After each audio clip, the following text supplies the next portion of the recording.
మీ car కి best ceramic coating premier care Apexer car detailing studio for contact.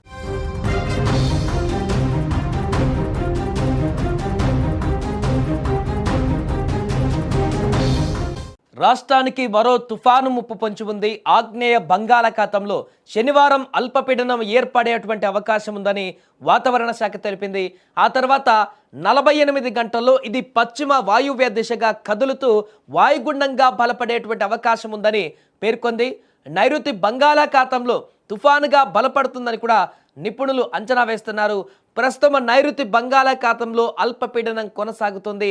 దీని ప్రభావంతో ఈరోజు ప్రకాశం, శ్రీ పొట్టి శ్రీరాములు, నెల్లూరు, చిత్తూరు, తిరుపతి జిల్లాలలో శుక్రవారం కృష్ణా, బాపట్ల, ప్రకాశం, పొట్టి శ్రీరాములు, నెల్లూరు, చిత్తూరు, ఇక అలాగే తిరుపతి జిల్లాలలో కూడా తేలికపాటి నుంచి ఓ మోస్తారు వర్షాలు కురిసే అవకాశం ఉంది.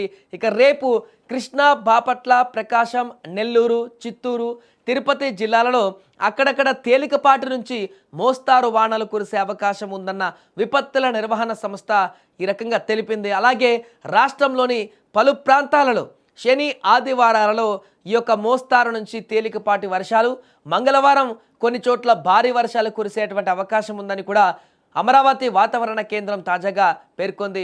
మరొక వైపు రాష్ట్రంలో చలి తీవ్రత కొనసాగుతుంది. ఏజెన్సీ ప్రాంత ప్రజలు దీంతో గజగజలాడిపోతున్నారు. మంగళవారం రాత్రి అత్యల్పంగా అల్లూరి సీతారామరాజు జిల్లా మాడుగులలో 4.6 డిగ్రీల ఉష్ణోగ్రత కూడా నమోదైంది. ఈ సీజన్లో ఇదే అత్యల్పం కావడం గమనార్హం. అదే జిల్లాలోని ముంచంగిపట్టులో 5.8, చింతపల్లిలో 6.8, డుమ్రిగూడలో 7.8, పాడేరులో, పెదబయలులో 8.1 డిగ్రీల కనిష్ట ఉష్ణోగ్రతలు నమోదయ్యాయి. అక్కడ పార్వతీపురం, మన్యం, అనకాపల్లి, విజయనగరం, శ్రీకాకుళం, ఎన్టీఆర్ జిల్లాలలో కూడా కనిష్ట ఉష్ణోగ్రతలు 15 డిగ్రీల లోపే నమోదవుతున్నాయి. దీంతో అక్కడ ఉన్నటువంటి ప్రజలందరూ కూడా ఈ యొక్క చలి తీవ్రతకు వణికిపోతున్నారు.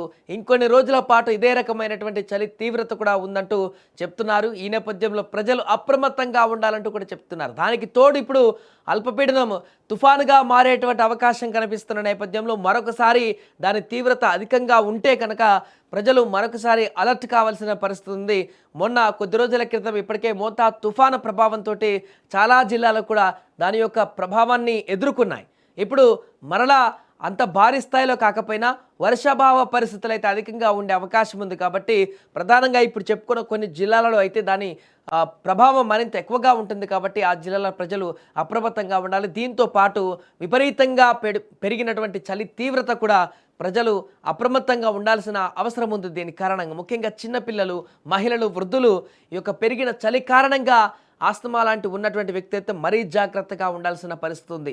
శ్వాస తీసుకోవడంలో ఇబ్బందులు ఎదురయ్యేటువంటి అవకాశం ఉంటుంది. జ్వరాలు, అదే రకంగా జలుబు, దగ్గు లాంటివి కూడా వచ్చేటువంటి అవకాశం ఉంటుంది. కాబట్టి ఖచ్చితంగా ప్రతి ఒక్కరు కూడా జాగ్రత్తగా ఉండాలంటూ నిపుణులు చెబుతున్నారు.